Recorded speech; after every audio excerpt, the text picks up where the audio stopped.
পবিত্র কোরআন কারীমের মধ্যে যে সূরাটি সূরাতুল কদর এর মোট 5টি আয়াত আছে। প্রথম আয়াতে আল্লাহ পাক বলছেন, ইন্না আনজালনাহু ফি লাইলাতুল কদর, নিশ্চয়ই আমি আল্লাহ পবিত্র কোরআনকে লাইলাতুল কদর নাজিল করেছি। দ্বিতীয় আয়াতে বলছে, ওয়ামা আদরাকা মা লাইলাতুল কদর, হে নবী আপনি কি জানেন লাইলাতুল কদর হলো একটি পবিত্র রজনী।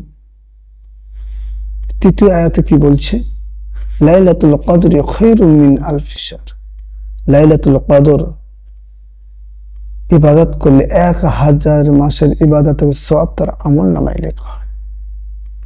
চতুর্থ আয়াতে বলছে, তানাজ্জালুল মালাইকাতু ওয়ার রূহ ফিহা বিইذনি রাব্বিহিম মিন কুল্লি আমর, এই রজনীতে জিবরাইল আলাইহিস সালাম এবং অন্যান্য ফেরেশতাগণ আল্লাহ পাকের নির্দেশ কর্মে যাবতীয় মঙ্গলজনক বিষয় নিয়ে এই জমিনে অবতরণ করেন।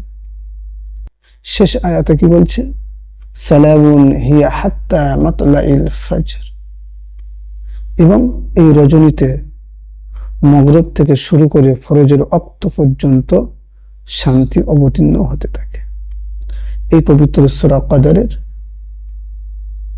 তরজমা শেষ হল।